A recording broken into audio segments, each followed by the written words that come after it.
place that feels like home to the player. In between every tactical mission, the player returns to XCOM HQ. This is the nerve center. This is where the player makes all of the strategic decisions of the game. We had this nice long period where we just discussed what do we want to do.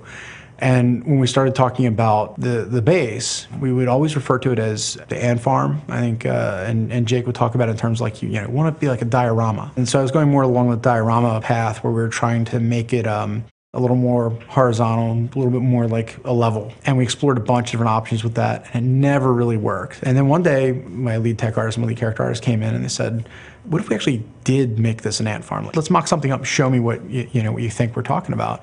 And so they put something together pretty quickly. Jake and I walked in there and took a look at it, and as soon as we saw it, it was like, that's really cool.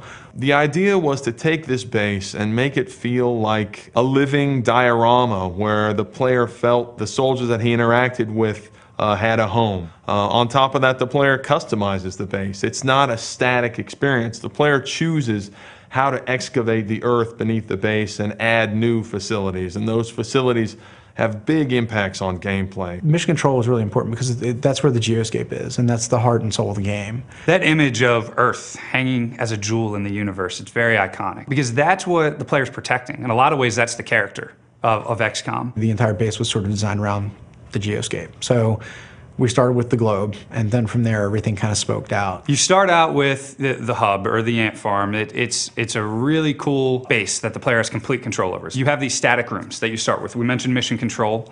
Then you also have engineering. You can build things like med packs, you can build all kinds of weapons, different armors, satellites, which you can then deploy on mission control to have a better view on the world and protection on the world. There are the laboratories. The player can build these out and really speed up the rate at which research progresses. Then you have the barracks, and this is where you do the promotion of your soldiers and the customization of your soldiers. We have the officer training school, and that gives big squad-wide tactical benefits to your soldiers. Then you have the hangar, which is another static facility, and that's where you manage your interceptor jets and give them different weapon loadouts. You can even eventually upgrade the interceptor itself. There are workshops, which also speed up the rate that manufacturing progresses. So those are the static rooms that you're going to see in the beginning of the game, and this is just the tip of the iceberg. You can then excavate deeper and add dozens of different room types below these static rooms. We have the Foundry, which is an upgrade center for, you can upgrade how your weapons work. You can create all new items for your soldiers to use. It's sort of like the one-stop upgrade center for your troops. You can capture a live alien and place them in the alien containment facility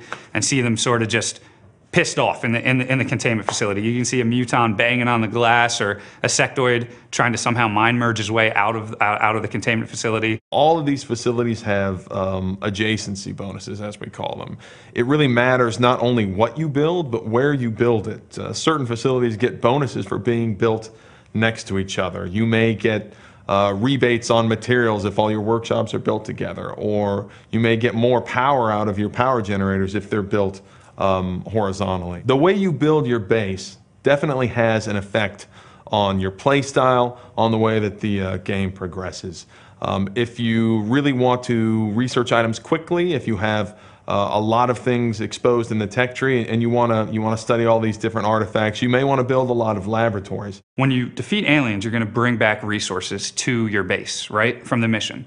So then you can bring these resources to the scientists in the science lab. Science labs is the first room that players will probably learn about. They can bring these resources that they got on the battlefield, might not know exactly what they are, but this is sort of where the magic of the tech tree unfolds, and you can start researching these different things from combat.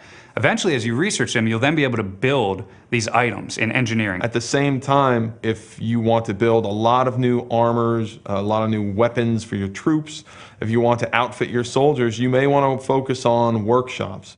It's always this trade-off. Those who really want to excel tactically, you're going to want the officer training school immediately. But when you spend money there, you're not spending money in the Foundry to upgrade the different vehicles, the different weapons and armor.